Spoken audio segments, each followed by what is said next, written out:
The Higher Education Free Speech Act in the UK, as far as I'm aware, is basically one of the only laws in the Western world that is forcing universities to promote and protect free speech on campus. Now, I didn't used to believe that the state should intervene in institutions to do that kind of thing. But for me, the radicalizing moments, if you like, because a lot of people out there say, Matt, what the hell happened to you? You know, you became this radical. And you used to be kind of moderate, status quo kind of guy. And my answer is always the same. It's not what happened to me, it's what happened to the people around me, because I watched the elite class, particularly in the universities, basically go off a cliff during the 2010s, the so-called Great Awakening, as the Americans would call it. Or as Andrew Sullivan once said, we're living through the greatest radicalization of the elite class since the 1960s. And I think he's absolutely spot on. And for me, a couple of those moments, really powerful moments, one was going through Brexit and the referendum. I wasn't particularly a passionate Brexiteer before the referendum. I didn't really campaign publicly for Brexit. But when it happened, I was completely comfortable with it. And I was like, okay, the people want to leave the European Union. I understood why. I didn't think it was democratic. I was concerned about the erosion of sovereignty. And I said so publicly. The reaction to that from academic colleagues was a real eye-opener. The second thing was the treatment of Kathleen Stock at the University of Sussex, who essentially, as a gender-critical scholar, was chased off campus because of her views. Nothing else. She just challenged the orthodoxy on campus. And then thirdly, a good friend of mine, Eric Kaufman, who was at Birkbeck and was similarly harassed because he was critical of mass immigration. And as I went through those moments, I sort of started to look up and put my head above the parapet and look around, and was just really coming to this question of where the hell am I working and what is the matter with these people? And it was at that time I was also in charge of the public speaker program at my university.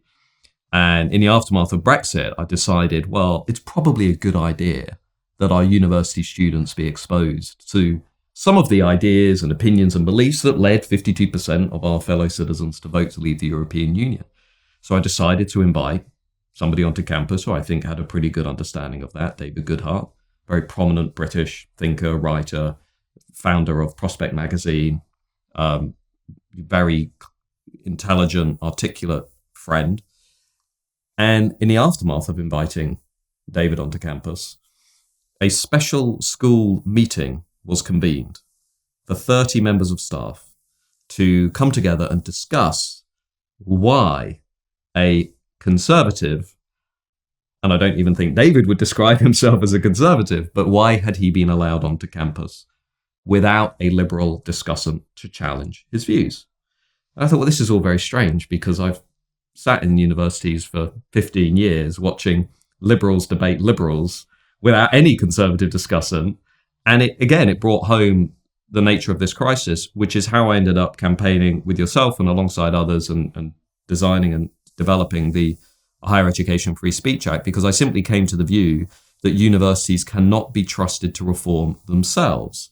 And when we finally got that law through, despite the Labour government doing everything it could to try and dilute it and overturn it, for me, the end destination of that was watching the University of Sussex, who had treated Kathleen Stock so poorly, be fined nearly £600,000 for failing to uphold free speech and free expression on campus, and knowing that every university on these islands will look at that, and will change their internal guidance and policies as a result of that. That is real change. I mean, that is disrupting the status quo that was failing our students, not just academics, but was failing our students, who are continuously told that diversity is the most important thing, except diversity of thought.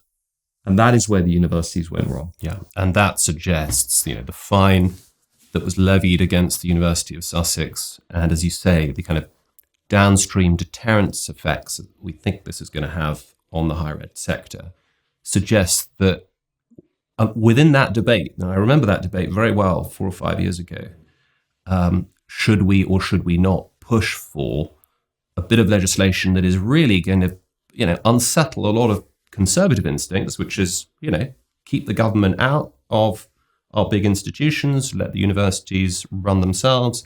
It does suggest that those who said no, we've got to start using government for, to put things right were in the right. And I think this is a sort of feature of the new right, you might say, on both sides of the Atlantic, that there's a sort of dawning realization that if you don't use power when you've got it for good ends, for the ends, which would justify taxpayer subsidy and so on, then we're going to lose every time, and things are just going to get worse and worse.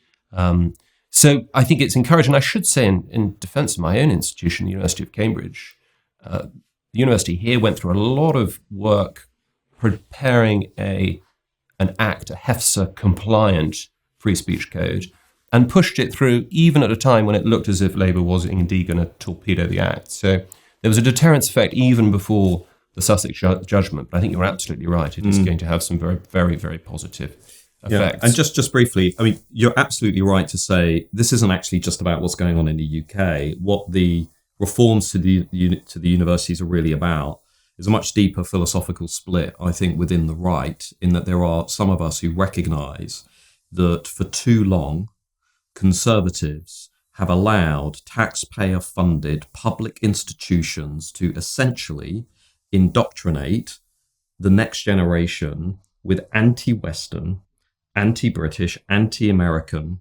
anti-science ideas and ideologies that have been weakening our civilization and societies from within. And this isn't now just about the universities. This is also, I think, now opening up fronts of activity, schools, charities, galleries, museums, legacy media, which we'll come on to talk about, where I think actually a new generation of conservatives understand the need to intervene in institutions in order to safeguard the conservative project more generally. And that is a fundamental difference from the pre-2010 era.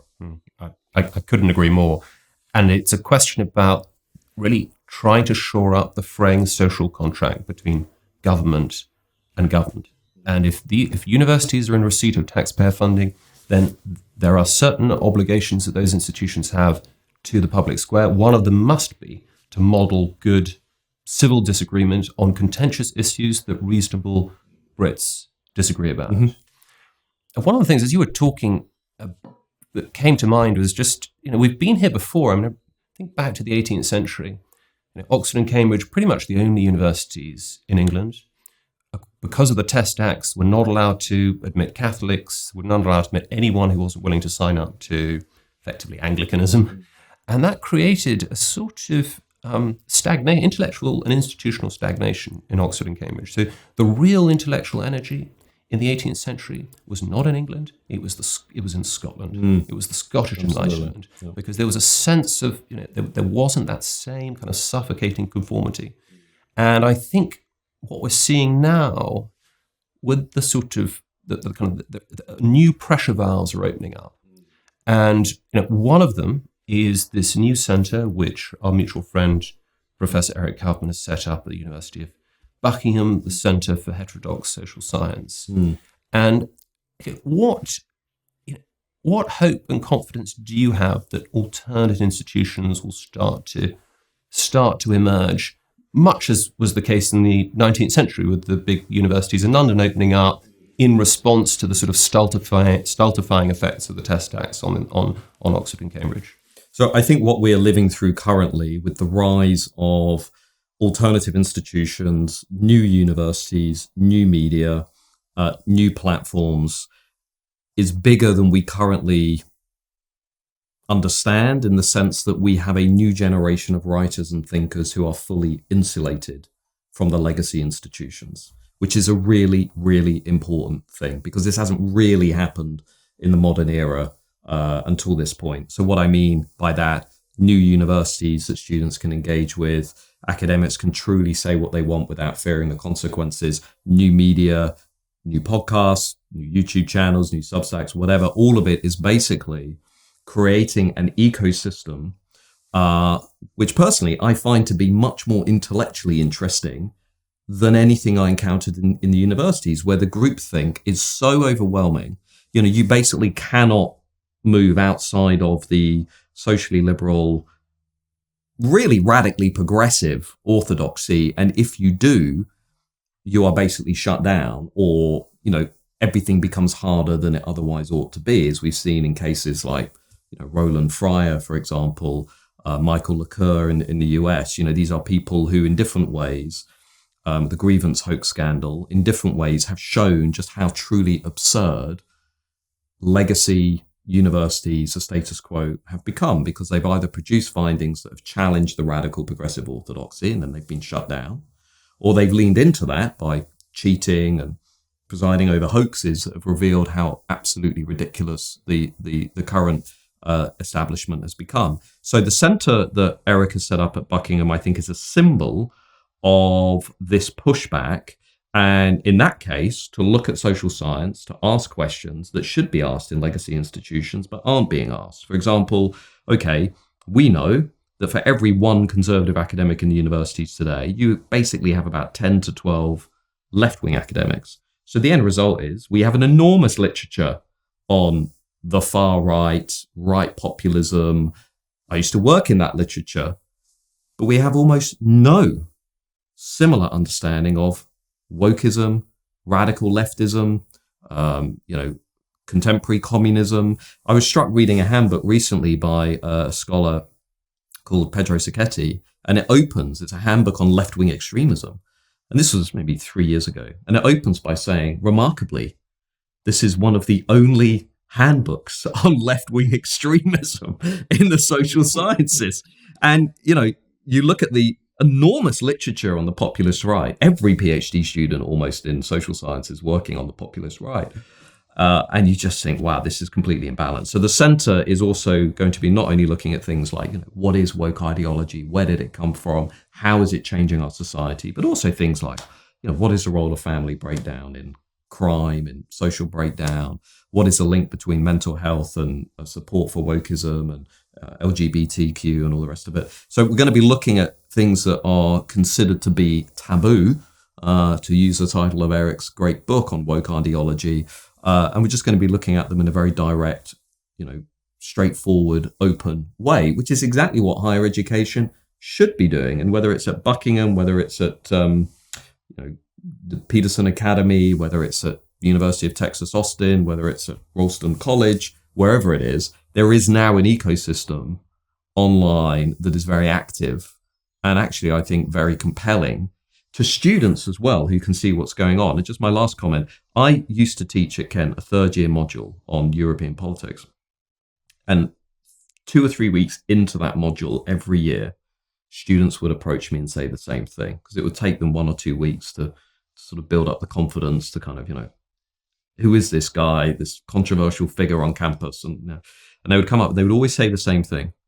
I'm so glad I'm finally getting to take this module, because until now I felt as though I was being indoctrinated by left-wing scholars.